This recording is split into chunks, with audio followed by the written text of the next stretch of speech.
watch it at home. He didn't feel comfortable, which we totally believe in inclusion and making people feel comfortable. But we're really, really excited to hear a little bit more about his story via one of his greatest advocates Yeah, in his life. What would you like the world to know about your story? I'll tell you what, Kerry, it's a roller coaster of a story, and we have had so many ups and downs through the years, but truly for my son and I think a key word is resilience. You know, both of us, you know, we learn from each other. I'm still learning from my son, and, you know, being resilient and being able to, you know, overcome whatever barrier comes in our way. You know, we're able to rise above, both of us have. And I talk about that in my book. Part of the title is Journey to Freedom. And truly, it's been a journey for the both of us. Awesome. And your son is 22 today. He is 22. Nice. What does your son like to do for fun? He has a lot of hobbies. So one thing is he is a musical genius. A lot of it is self-taught through YouTube, and just he has an ear for music, so he could listen to something and then, you know, maybe an hour later he's already playing it on his guitar. He's loved music ever since he was a child, so that's always been a favorite thing for him. He also likes doodling. He loves being on social media. He loves going to the gym, likes being outdoors. He likes going for walks in nature, sometimes with a friend, sometimes just by himself. And he also loves cooking. He's a far better cook than I am. I can't lie to you. A little bit about when he was diagnosed and some of the early challenges. Yeah, absolutely. I'm happy to talk a little bit about that. So Christian was diagnosed at age 3.5. And in my book, I talk about the incident that led to his diagnosis, and I'll share a little bit of that with your viewers now. But what happened was there was a community incident where he was engaging in self-injurious behaviors. He was truly having an awful meltdown. So I tried to remove him from the situation, being that he was clearly upset, you know, sensory overload, just couldn't deal. So I took him outside, and what people thought they saw was a child being abused and not a child having a meltdown. And at no point did anyone come up to me and say, "Can I help? Is there something I can do? Can I help him? Can I help you?" And instead, what they did was they called the police, and I was placed under arrest, and my son was placed in foster care and taken from my home. At the time, we were living with my parents, so no reason he couldn't have gone home with grandma and grandpa to a comfortable space, especially after such a terrifying incident. And instead, their answer was, put mom in jail without question, you know, ask questions later, and take him away from everything he had ever known.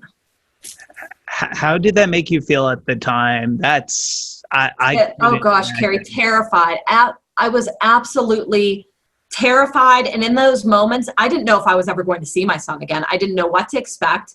It's one of those things that you think, gosh, that's never going to happen to me. And then it happens to you and you go, what next? What now? But even from that very moment, I knew I have to fight, you know, I have to fight for him. At the time, he was not very verbal at all. He had a handful of words. So I knew then, until he has a voice he can use, I have to be that voice and I have to fight. So truly, that was my first taste of advocacy. And then, you know, a little bit later is when we got the diagnosis, because it was a court-ordered psychological evaluation that led us to his diagnosis. And I finally had an answer that I had been seeking for almost 1.5 years, knowing there was something wrong, but being passed off over and over by the pediatrician who told me, "You're crazy." What's one misconception you currently see out there in the autism community that you wish was debunked? How many hours do we have? Not that many, I know. You know, one thing that frustrates me to this day is what I'm seeing with Chris now, really even in this past year, with his employment struggles. And he's come so far with everything, you know, he has done in his life with, you know, graduation and then trying out, you know, some different workspaces. But, you know, people always tend to look at the label first, and they don't look at what are this person's talents, what are their strengths, what are their abilities. And, you know, I'm often asked to this day, Kerry, whether it's school or whether it's a workplace, it's what is the right place for somebody with autism? Or people ask me, when Christian was looking for another job, they said, well, where is he going to go that's going to be accepting of somewhere with autism? And I look at them dumbfounded and say, anywhere. Because it shouldn't be about a label or a diagnosis. It should be, let's look at people for their value and their talents and their strengths. And let's look at them as a person. Don't look at what a company can do for somebody with autism. Look at what somebody with autism can do for the company. That's the big mantra that I try to tell so many employers in our community today. Yes. What is one thing you should not say to somebody who's on the autism spectrum? Oh, that's such a good question. Mine is typically, oh, Kerry, you have autism, but you don't look like you have autism. Okay, so that is a really, really good one. You don't look like you have autism. I can't tell you how many times someone has said that to Chris or said that to me, and I'm just like, so what does it look like? Define for me then what it's supposed to look like. Yeah, no, absolutely. It doesn't have a look. And, also in, talking about whether or not, when we're self-advocating or when somebody with autism is self-advocating and they, decide how much to disclose, I believe that's, a personal choice. And some identify as I am an autistic adult. Some say I am an adult with autism. And that's such a very deeply personal choice. And, again, there's no look. There's no look to it. What was one of the greatest challenges he had growing up on the autism spectrum? And up to this point in his life, what would you say has been one of his biggest successes in his life? Good one. So one of his biggest struggles, even to this day, is his anxiety. And truly, Christian's worst enemy is Christian. And his teachers have always said this, his therapists have always said this, his employers will say this, and I will say this, that, the phrase, we're all our own worst critic. Honestly, most of the time when he's asking for help, he's truly looking for that reassurance. And it is not that he doesn't have the ability or isn't doing something correctly.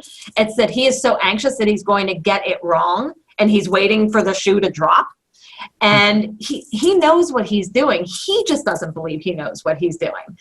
What I will say one of his biggest strengths is, as I talked earlier about the word resilience, his ability to be resilient and persevere, even in the darkest of times, just astounds me each and every day. So in recent years, he's really struggled in the employment world to find, a place that is right for him. And even though he's had many doors closed in his face, he gets up and he tries again. So in recent months, he was offered a position and then the position was retracted the next day because they called him and said, sorry, we called the wrong person. Who does that, right? And he was upset. And, at first he went, wait, what? How does that happen? And then he was crying because he thought, oh no, I failed again. But then he dried his tears and got in his car and took a bunch of applications and he went back and started applying again.